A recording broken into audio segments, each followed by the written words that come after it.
The third round of talks between Pakistan and the Afghan Taliban in Istanbul has entered a decisive stage after nearly 18 hours of continuous discussions. According to the latest information pouring in, Pakistan has reiterated that peace in the region is impossible without verifiable action against terrorists operating from Afghan soil. Islamabad emphasized that mutual trust depends on tangible results and not promises. Meanwhile, mediators confirmed Pakistan's stance as legitimate, but progress remains stalled as the Afghan delegation reportedly keeps shifting positions under instructions from Kabul.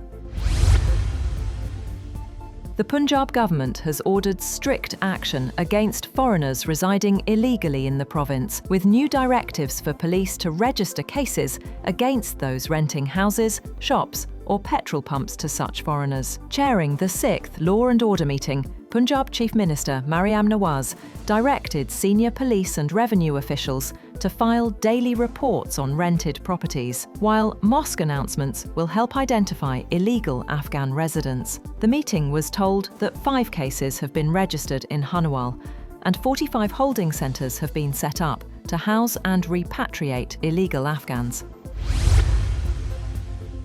Pakistan and Saudi Arabia have launched a new economic cooperation framework, reaffirming their shared commitment to boost trade and investment ties. The Foreign Office says the framework was agreed upon during Prime Minister Shahbaz Sharif's meeting with Saudi Crown Prince Mohammed bin Salman on the sidelines of the Future Investment Initiative in Riyadh. The initiative will focus on strategic, high-impact projects in economic, trade, and development sectors, with a strong emphasis on private sector participation and expanding bilateral trade.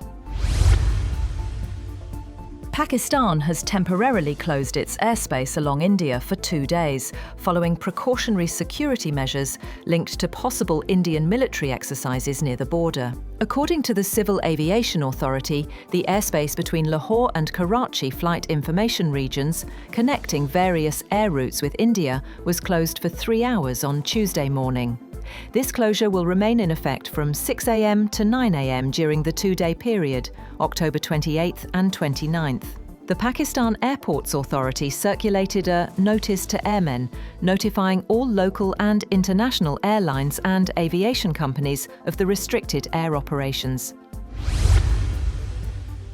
Political tensions continue to rise in Azad Jammu and Kashmir, as Prime Minister Chowdhury Anwar-ul-Haq refuses to resign, saying he will face the no-confidence motion head-on. Meanwhile, behind-the-scenes consultations among major political parties have intensified. The Pakistan People's Party has shortlisted 4 names for the new Prime Minister, with a final decision expected within 2 days. The Pakistan Muslim League Nawaz has decided to back the no-confidence motion, but will stay out of the new government. With numbers on its side, the People's Party is in no rush as political manoeuvring in Muzaffarabad reaches its peak.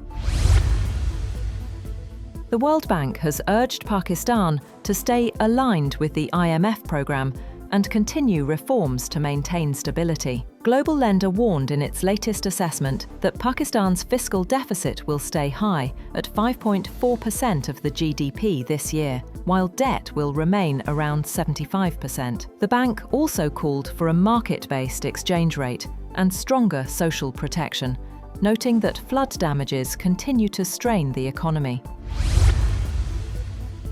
The World Bank says Pakistan's 3% growth is too slow to reduce poverty or create enough jobs. It projects only a slight drop in poverty to 21.5 this year. Meanwhile, inflation is expected to average 7.2%. The bank urged reforms in taxation, trade, investment and governance to achieve faster, more inclusive growth. Pakistan's fiscal indicators have shown remarkable improvement in the first quarter of the current fiscal year. From July to September, tax revenue increased by 12.5%, surpassing 2,884 billion rupees. A Finance Ministry report has revealed that total expenditure rose by 7.6% to reach 1,760 billion rupees during the same period.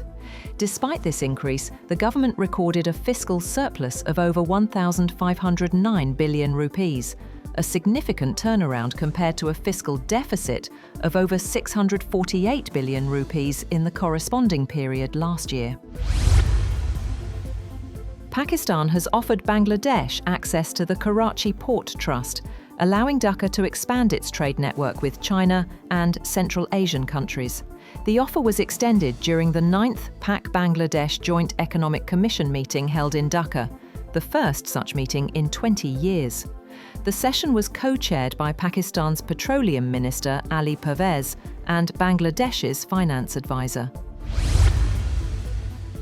Gold price in Pakistan has witnessed the biggest drop in history in a single day, following a decline in the global prices of the yellow metal.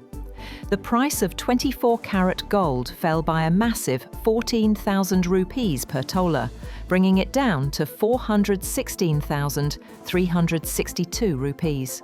On the international front, gold dropped by a huge $140, reaching $3,940 per ounce.